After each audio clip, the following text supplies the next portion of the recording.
something hit and it was an explosion.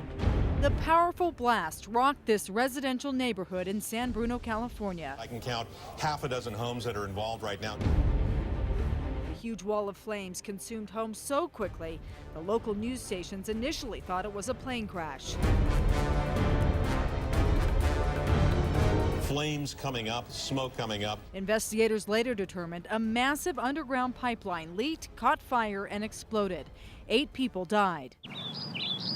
I think it's a serious problem right here, very serious. For Charlie Vaden of Johnstown, Colorado, the California pipeline tragedy hit too close to home. I had no idea that these pipelines ran through here. That's when he realized he's living with the same kind of danger in his backyard.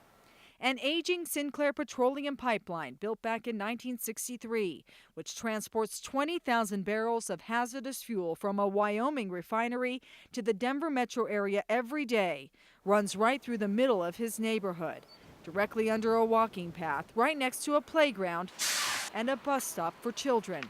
Now Sinclair is building a second pipeline parallel to the first one to increase the amount of fuel flowing through the Rolling Hills subdivision. They could be in danger. Jeff Farrells with the Pipeline Association for Public Awareness says a petroleum leak in this Weld County community could be just as devastating as San Bruno. The majority of the time pipelines leak because someone has inadvertently dug into it. He says that's one reason gas and oil companies try to keep homes as far away from their pipelines as possible. Sinclair was apparently so concerned about homes being built too close to their pipelines that they sent out this safety brochure to all of the residents. It says no occupied dwellings within 100 feet of the pipeline.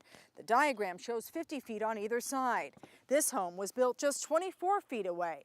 So that clearly did not happen here. Sinclair refused our request for an interview, but the company sent us a statement that says in part, our pipeline was originally installed in 1963 in what was then primarily agricultural land. That's why Vaden doesn't fault Sinclair. The pipeline had a right to be there. They were in there 50 years ago. He blames Rolling Hills developer Bruce Gilliam, who built the homes much closer to the pipeline than Sinclair recommended, and the town that allowed him to do it. Is he filming this? Well, yeah, we would like to do an interview with you. Gilliam also refused our repeated requests for an interview. But you feel it's safe? Instead, he referred us to Johnstown Planning Director John Franklin. Franklin told us the previous town planner approved the Rolling Hills development back in 1997. It's a gas pipeline facility. It has risk, everything has risk. But Franklin says town planners are in a difficult position when it comes to approving developments near pipelines because there are no local, state, or federal regulations that dictate how close you can build to them. Still, he admits he would not approve the plan today. We would pay a lot of attention to the pipeline company's recommendations, so we would work out a larger open space corridor. Johnstown Fire Marshal Jesse Molinar says he has no safety concerns with regard to the pipelines. And when they put in that additional pipeline, you didn't have any additional concerns? No. But Fox 31 obtained this letter, written by Molinar, to a local judge presiding over a land dispute involving the second pipeline, in which he says, we have several life safety concerns with the proximity to existing and future homes and gathering places for our children. We showed Molinar the letter. I wrote that. He didn't remember writing it until after he read it. If there was a leak, like we discussed earlier, if it ignited, there could be possible hazards and possible death and injuries, but we hope that doesn't happen. Still, Farrell says pipeline accidents are rare, and he believes they are a safer way to deliver fuel than the alternative.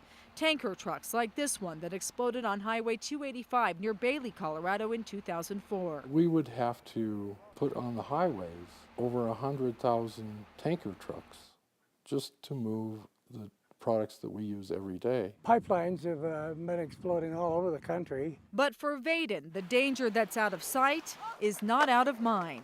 And San Bruno made that clear. I think the pipeline should be taken out. It can be done, and I think it should be done here.